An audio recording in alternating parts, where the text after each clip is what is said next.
Welcome into episode 2 of Pigskin Perspectives. I am your host, as always, Nick Burt. We have finally reached week 0 of the college football season. You say, well, it might not be a real week because, there's nobody really playing.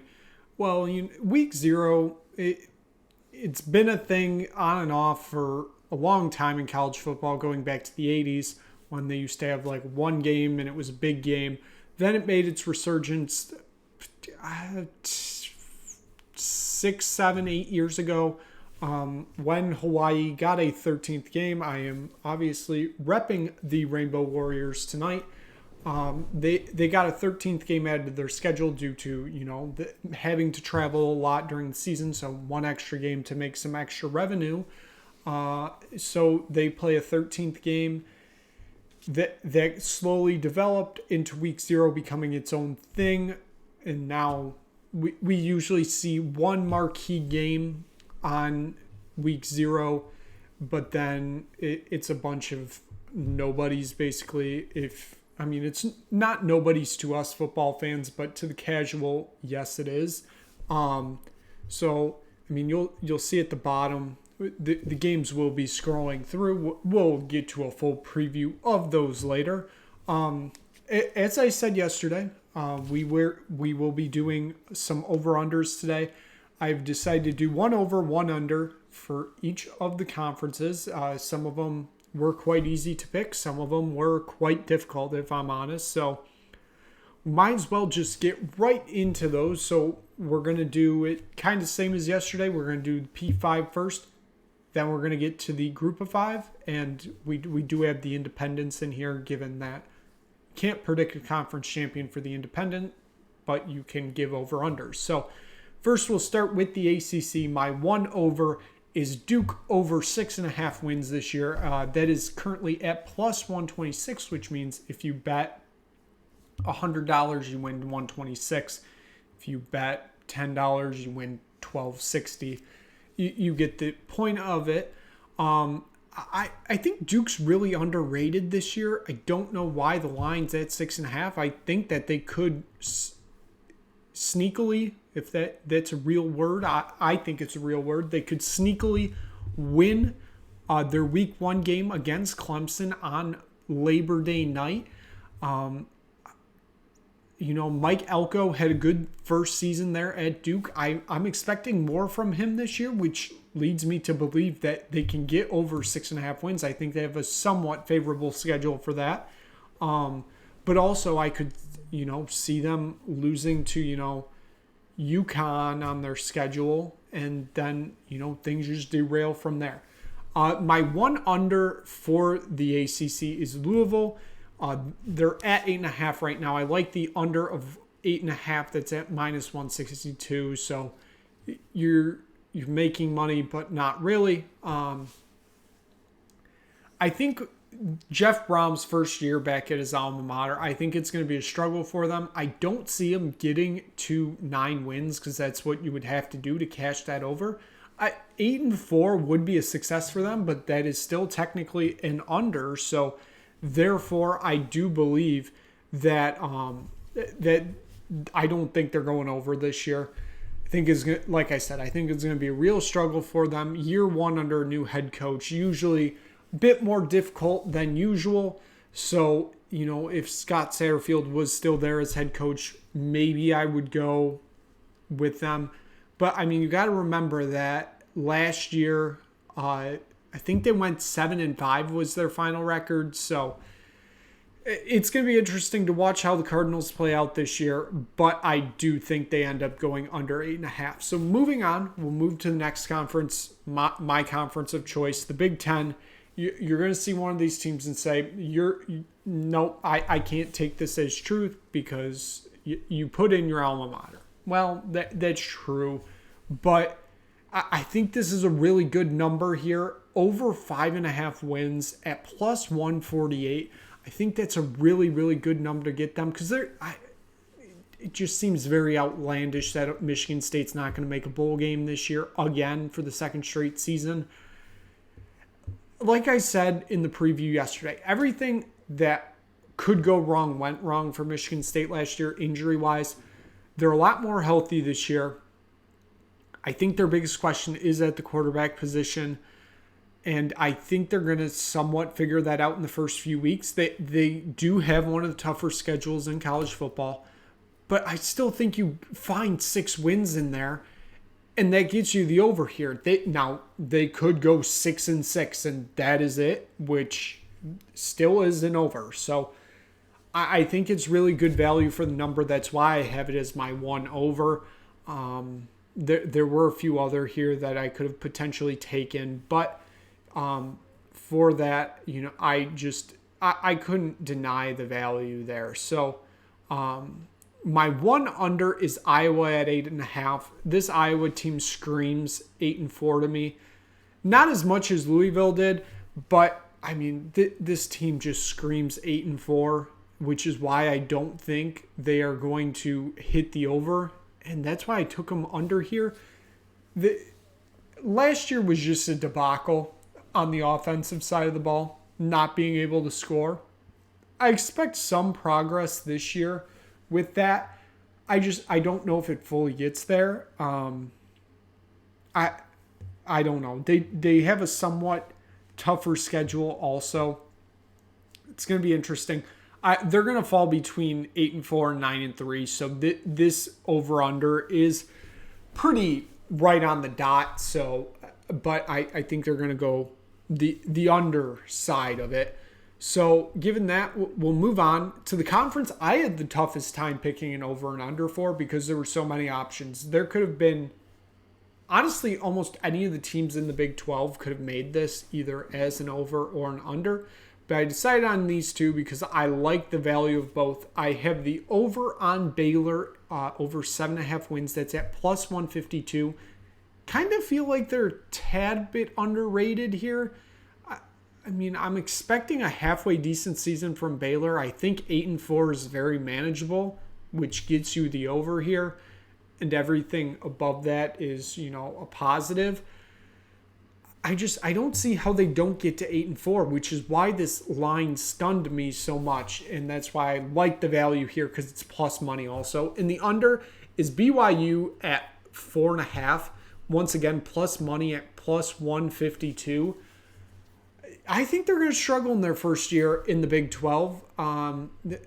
They didn't get an easy schedule. Now they did keep some of the more easy out of conference games. Their tough one is Arkansas on the road. That's probably going to be a loss if we're honest, but that one's going to be tough. But I think they struggle. I think this is a 4-8 team. I really do, which is why I like the under here. Now I could easily see them going 5-7 or 6-6, but I really do like the I like the under here for BYU. So moving on, we'll move on to the conference that may or may not be in its swan song this year.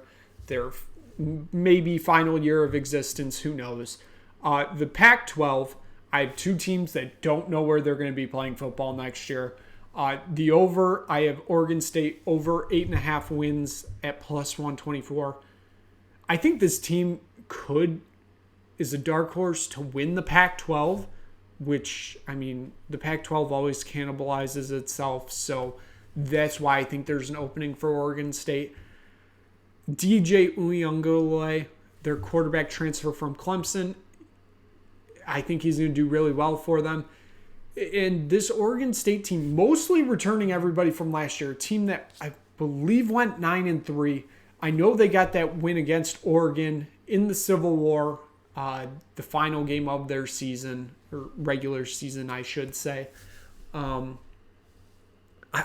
think they're a dark horse. This could be a 10-2 team. This could be a 9-3 team.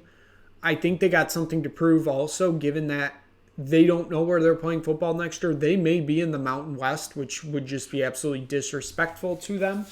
I mean, it's going to be interesting to see how they play out. And I think they're going to play with a chip on their shoulder, given that they know like a big conference like the Big Ten isn't coming for them because they're not prestigious enough.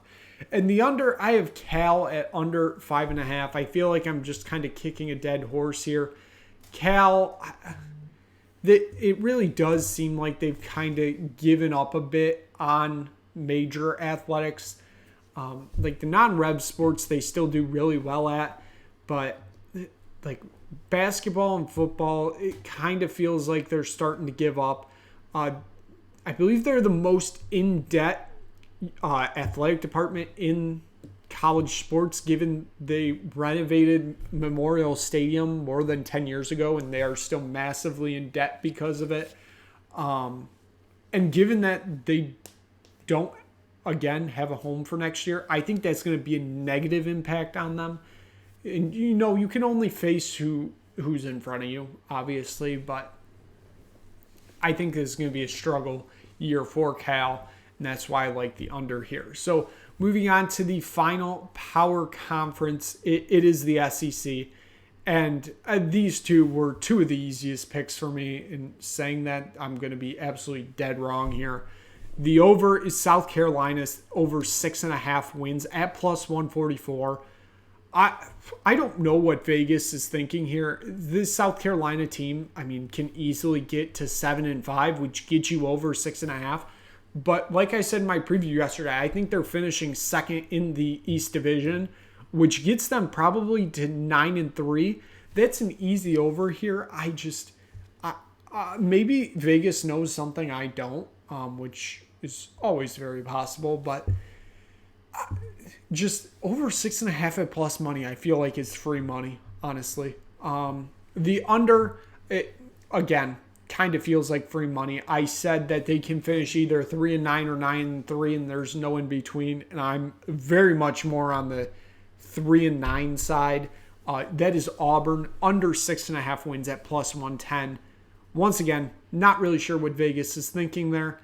They most likely know something I don't. Like I said, with this being said, South Carolina is going to finish 6-6, and Auburn's going to finish 9-3. So, what will I know? Moving on to the American Athletic Conference, a new look for them this year. They're adding 4 new members, I believe it is. Actually, it might be 6, somewhere around there. They're basically CUSA 2.0, if you know the original CUSA. Half of the, I think it's like 3/4 of the members now from the American as it is now have played in the CUSA. My over, I do really like Rice here. I think they're going to be better than people expect. JT Daniels as their transfer quarterback, I think they gets them at least to 5 wins, which would be an over, obviously. And under is Temple. Honestly, I think they've given up on football. I don't know what to expect from Temple at all, which is why I think it's going to be an under. I feel like college football has been lost at Temple, which is a real shame given that it was 6 or 7 or 8 years ago that they were playing Notre Dame on Saturday Night Football with an absolutely sold out Lincoln Financial Field. Just sad to see the state of this program. Now moving on to the original CUSA, which is the CUSA that has a brand new look this year. 2 teams we'll be talking about later. Actually, they're right there, right now, because they do play on Saturday. I like the over of UTEP at 5.5. I think they can at least get to 6 wins, especially in this conference. There's not good talent at all in this conference. You got 3 or 4 teams moving up from FCS. I think you can at least get to 6 wins there. And my under is a team moving up from the SCS. It is Jacksonville State. I like it. The under at 4.5. Rich Rodriguez is the head coach, which he can work miracles. I don't see it happening this year. I'm not expecting a lot from Jacksonville State, which leads me to take the under here. Moving on to America's favorite conference, the Mid-American Conference, MACtion. Everybody loves some Tuesday night MACtion in November, which will be just a treat to watch come November, obviously. The over I'd like is we're going to Muncie, Indiana, home of Ball State University. I really like Ball State here at over 5.5. I think at plus money, it's a good shout to get to at least 6 wins. Jonathan Smith, I believe I said his name correct. I could be wrong there. Building a pretty good, or no, it's Mike New, I think. I don't know where I got Jonathan Smith from.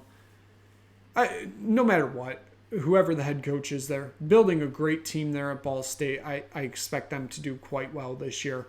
And the under is Miami at 7.5. It's just because I can see them getting to 7 wins. I don't see them getting to 8. I think they'll do decent this year. I just don't think they get to 8 wins. Moving on to Mountain West action, which may be the only conference on the West Coast come next year. Who knows? They may be gone next year. Who knows? They might dissolve and most of the members move to the Pac-12 and it's just the Mountain West with Pac-12 branding. Who knows?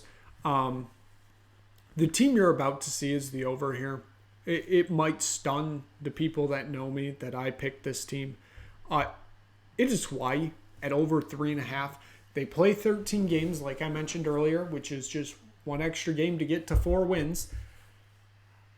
I believe they got to 3 wins last year. Might have actually been 4. I'm blanking on it right now. It was between 3 and 4. They can get back to that this year.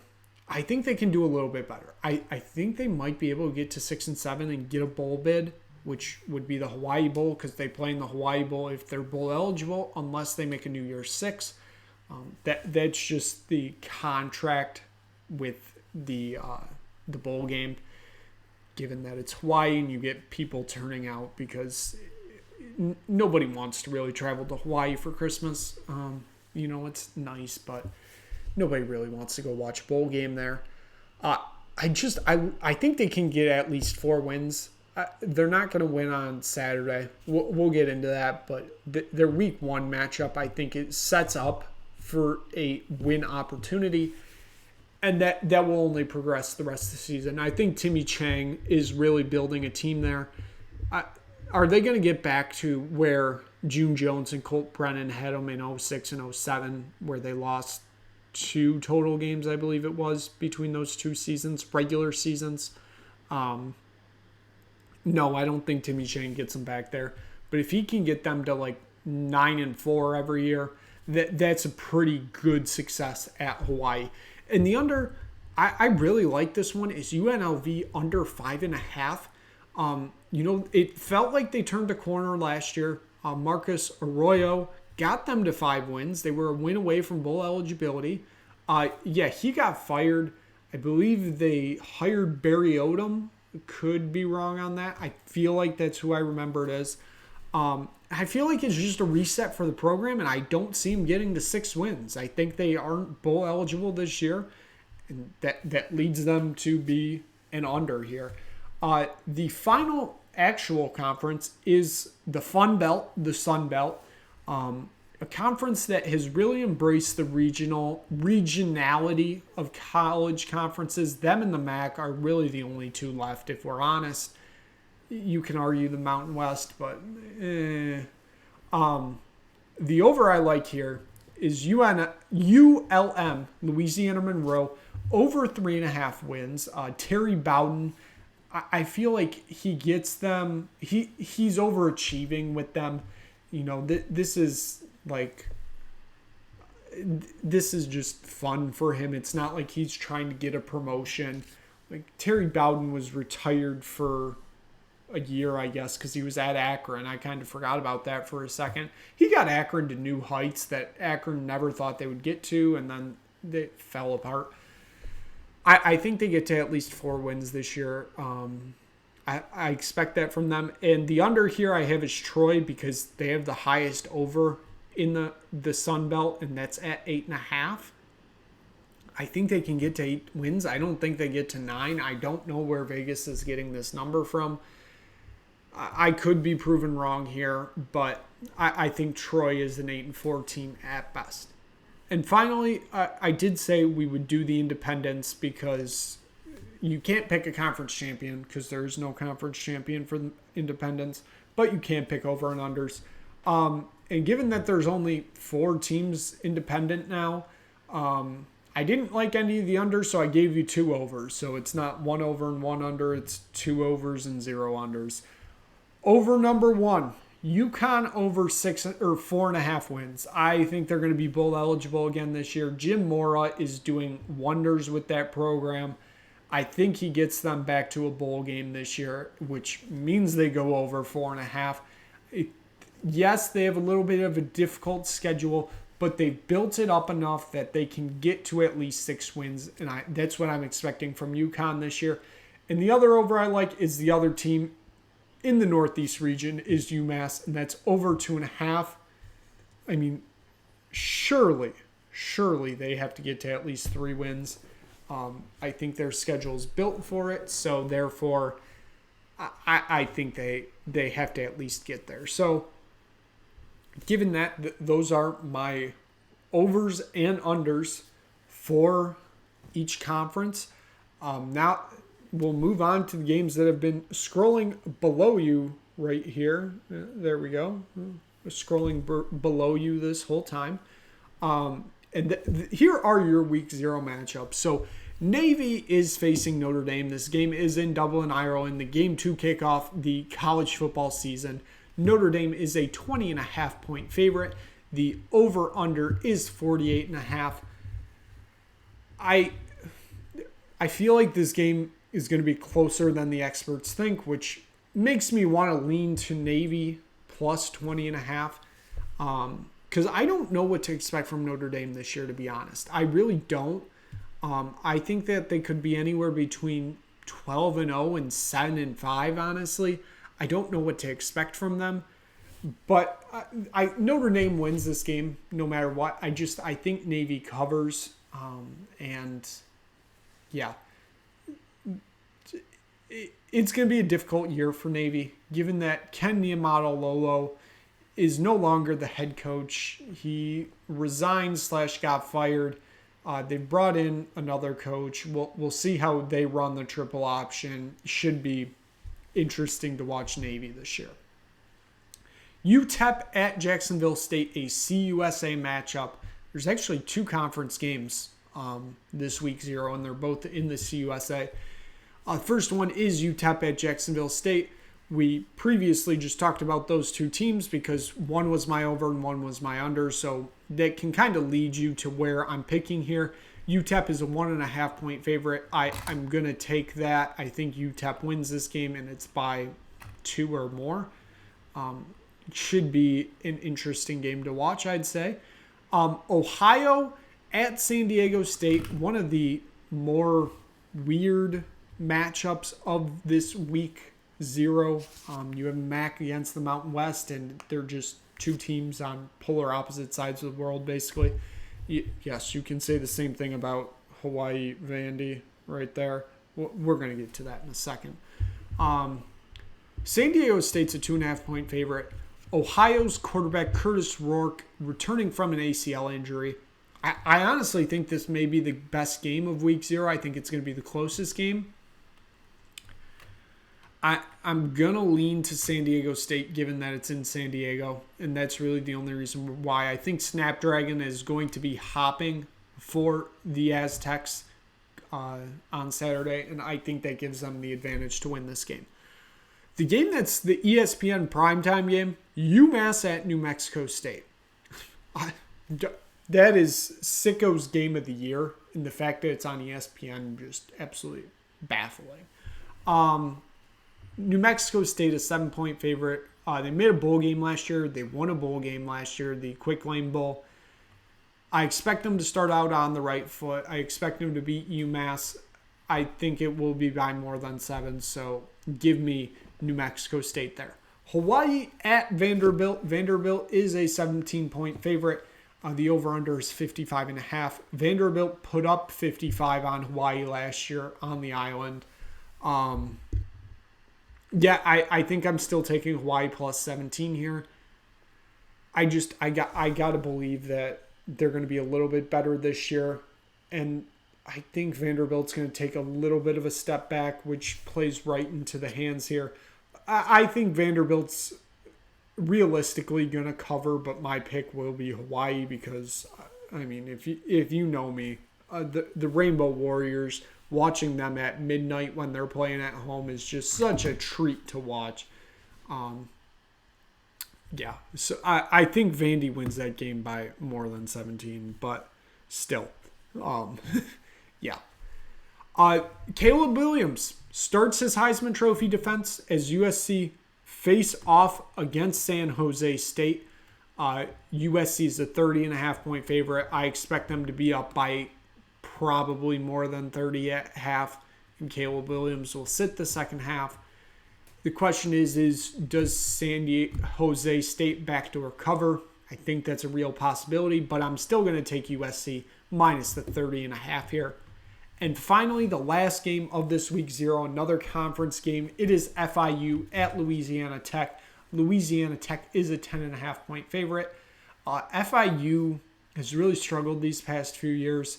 I think those struggles are going to continue this year, which leads me to believe that Louisiana Tech minus 10.5 is the play here.